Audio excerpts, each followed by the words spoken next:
Olá, irmãos, a paz do Senhor Jesus, tudo bem? Eu sou a pastora Renata Caruso, pastora da igreja Missão Ictus no Brasil, e esse é mais um vídeo da nossa playlist da leitura cronológica da Bíblia em um ano, tá bom?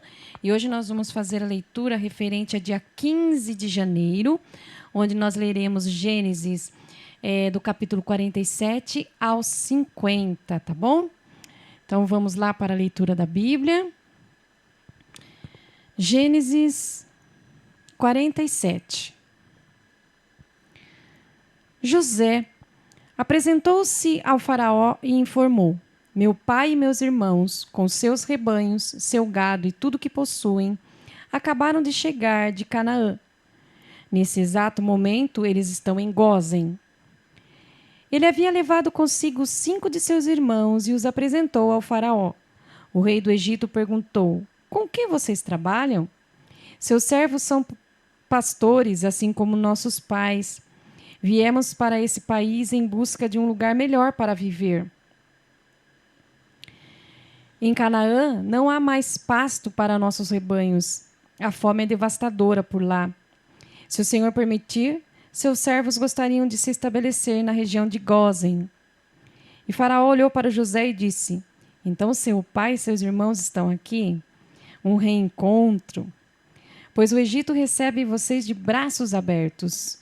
Cuide para que eles se estabeleçam no melhor da terra. Sim, Gósen pode ficar para eles. E se entre eles você encontrar alguém que seja muito capacitado, ponha meus animais aos cuidados dele. Em seguida, José trouxe Jacó, seu pai, e o apresentou ao faraó. Jacó abençoou o faraó. E ele perguntou ao pai de José: Quantos anos o senhor tem? Jacó respondeu ao faraó: Os anos da minha peregrinação são 130. Uma vida curta e difícil, bem diferente da vida longa dos meus antepassados. Depois de abençoar o faraó, Jacó retirou-se. José conseguiu estabelecer seu pai e seus irmãos no Egito e concedeu a eles a posse do melhor da terra, a região de Ramsés, que é Gósen, como o faraó havia ordenado. José dava toda a atenção possível a seu pai, seus irmãos e à família de seu pai, até aos bebês mais novos. A família inteira viveu ali, com fartura. Mas chegou o dia em que não havia alimento em lugar algum. A fome havia chegado ao auge. O Egito e Canaã foram assolados. José já havia arrecadado, em troca dos alimentos que fornecia, todo o dinheiro existente no Egito e em Canaã. E essa fortuna estava guardada no palácio do faraó. Depois que o dinheiro do Egito e de Canaã acabou, os egípcios procuraram José e pediram: Precisamos de mais alimento. Você vai ficar olhando enquanto morremos? Ninguém mais tem dinheiro. José disse: Traga os seus animais. Já que não tem mais dinheiro, trocarei o alimento pelos animais. E o povo começou a levar seus animais para José. Eles receberam comida em troca de cavalos, ovelhas, gado e jumento. Durante todo aquele ano, a comida foi trocada por animais. No ano seguinte, eles voltaram dizendo: Você sabe que não temos mais dinheiro. Nosso dinheiro acabou. E também trocamos todos os nossos animais por comida. Nada mais nos resta para permutar, a não ser nós mesmos e nossas terras. De que nos serve o corpo e para que as terras se vamos morrer de fome em sua presença?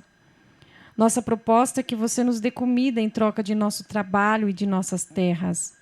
Seremos escravos do faraó e abriremos mão de nossas terras. Não queremos outra coisa senão sementes para a nossa sobrevivência. Isto é o suficiente para continuarmos vivos e manter nossas terras produzindo. Assim, José comprou para o faraó todos os campos do Egito.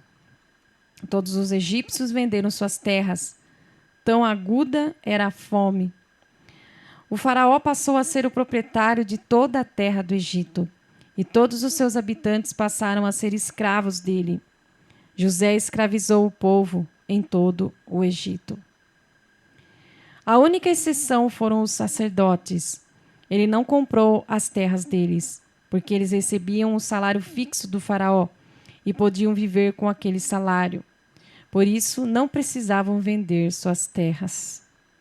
Só os sacerdotes. José anunciou ao povo: a situação é esta. Comprei para o faraó cada um de vocês com suas terras. Em troca, receberão sementes para plantar. Quando fizerem a colheita, vocês darão 1/5 para o faraó e ficarão com 4/5 para vocês e suas famílias. Assim poderão dar de comer a seus filhos. O povo respondeu: você salvou nossa vida. É com gratidão e alegria que seremos escravos do faraó. José baixou um decreto sobre a terra do Egito, que ainda está em vigor. 1/5 pertence ao faraó. Apenas as terras dos sacerdotes não passaram às mãos do rei do Egito. Israel estabeleceu-se no Egito, na região de Gósen. Eles adquiriram propriedades e prosperaram. Tornaram-se um povo bastante numeroso. Jacó viveu 17 anos no Egito. Ao todo, viveu 147 anos. Quando ele sentiu que a hora da sua morte se aproximava, chamou seu filho José e disse: faça-me este favor. Ponha sua mão debaixo da minha coxa em sinal de sua lealdade e honestidade para comigo até o fim.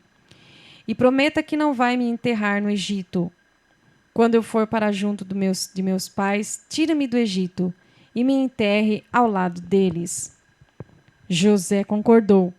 Farei o que o Senhor está me pedindo. Israel insistiu. Então me prometa. E José prometeu. Depois disso, Israel, mesmo acamado, curvou a cabeça em sinal de submissão e gratidão.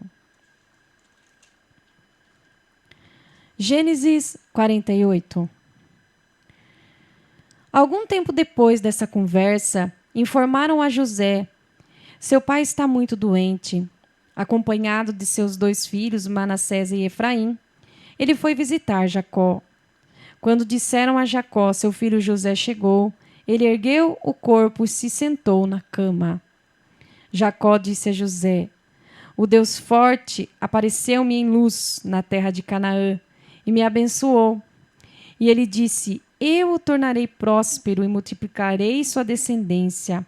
Farei de você uma congregação de tribos e entregarei esta terra a seus descendentes como herança permanente. Agora vou adotar seus 2 filhos que nasceram no Egito, antes que eu reencontrasse você. Eles estarão em posição de igualdade com Ruben e Simeão. Mas os filhos nascidos deles serão seus e terão parte na herança de seus irmãos. É assim que deve ser, pois, ao retornar de Padã, sua mãe Raquel, para minha grande tristeza, morreu enquanto estávamos em Canaã, a uma curta distância de Efrata, hoje chamada Belém. Foi só neste momento que Jacó percebeu a presença dos filhos de José e disse: quem são eles? José disse ao pai: são os filhos que Deus me deu neste país.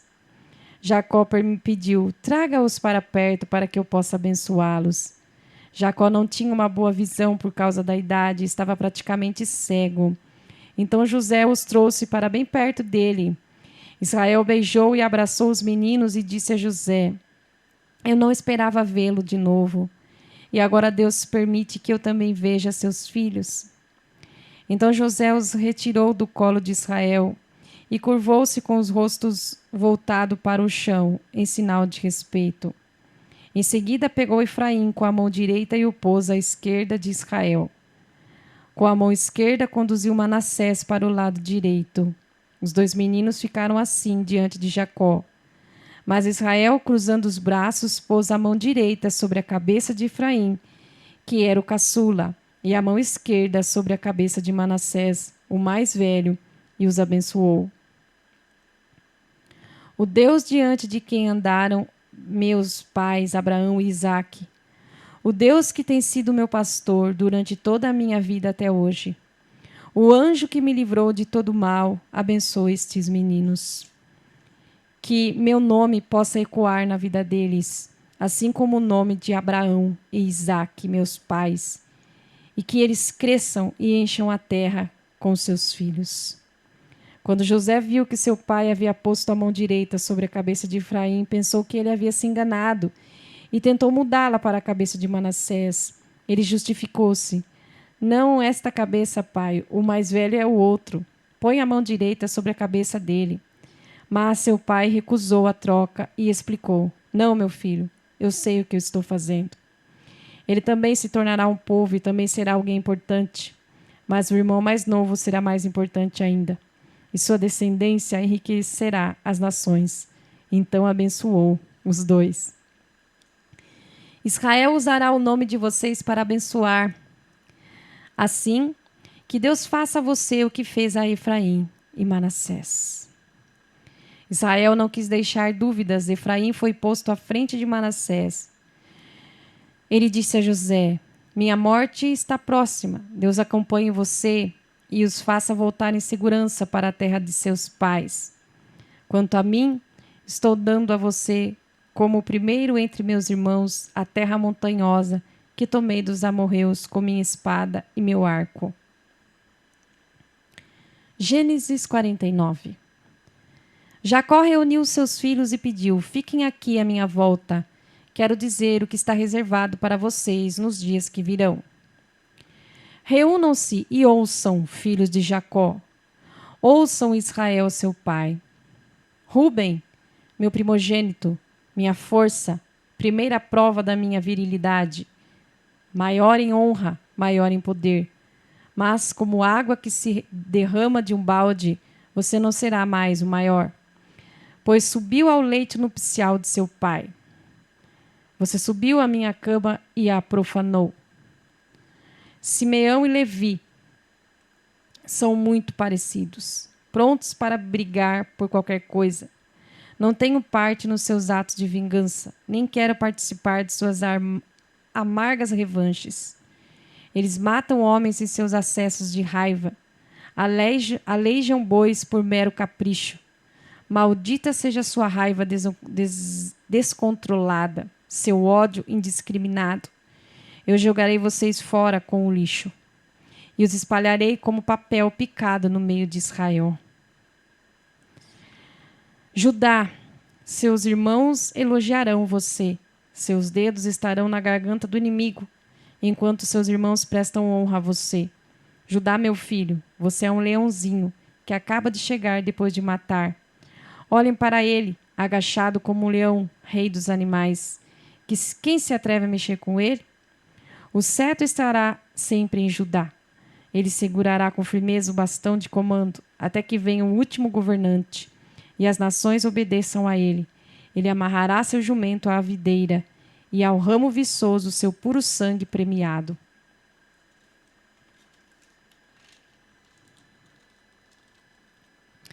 Lavará sua camisa no vinho, e sua capa no sangue das uvas.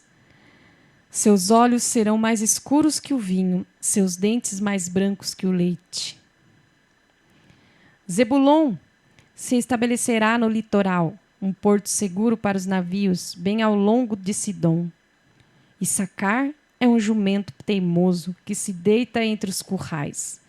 Quando viu como o lugar era bom, como a terra era agradável, desistiu de sua liberdade e foi trabalhar como escravo.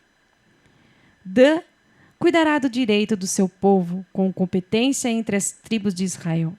Dan é uma pequena serpente no meio da grama, uma cobra venenosa à espreita do caminho, que morde o calcanhar do cavalo e derruba seu valente cavaleiro. Aguardarei com esperança tua salvação, ó Eterno. Gade será atacado por bandidos, mas ele os pegará. Azer será famoso por sua comida deliciosa, doces e guloseimas próprias de reis. Naftali é uma gazela em liberdade, da qual nascem lindos filhotes. José é um jumento selvagem junto à fonte, jumentos robustos sobre o monte. Arqueiros atacam com fúria, atiram flechas com pontas cheias de ódio, mas ele resistiu com firmeza, com arco firme e braços ágeis, com o apoio do defensor de Jacó, o pastor, a rocha de Israel, o Deus de seu pai, que ele o ajude. E que o Deus forte conceda suas bênçãos a você, bênçãos que vêm do céu, bênçãos que saem da terra, bênçãos dos seios e do ventre, que as bênçãos de seu pai superem as bênçãos das montanhas antigas, superem o prazer dos montes eternos, que elas repousem sobre a cabeça de José, sobre a fronte daquele que foi consagrado entre seus irmãos. Benjamim é um lobo voraz. Devora sua presa durante a manhã e à tarde divide o que restou. São essas as tribos de Israel, as 12 tribos. E foi essa a bênção que de seu pai para eles. Cada um recebeu sua bênção especial de despedida. Em seguida, ele deu as seguintes instruções a seus filhos: estou para ser reunido ao meu povo. Enterre-me com seus pais na caverna que fica no campo de Efron, o Hitita, a caverna no campo de Macpela, diante de Manre, na terra de Canaã, o campo que Abraão comprou de Efron para usar como sepultura. Ali foram sepultados Abraão, sua esposa Sara, Isaque e sua esposa Rebeca. E ali também sepultei Lia. O campo e a caverna foram comprados dos hititas. Ele acabou de dar essas instruções, retraiu os pés na cama, deu o último suspiro e foi reunido ao seu povo. Gênesis, capítulo 50. José lançou-se sobre o pai, chorou sobre ele e o beijou. Em seguida, instruiu os médicos a embalsamarem seu pai e eles o fizeram. O processo levou 40 dias, período exigido para o embalsamamento.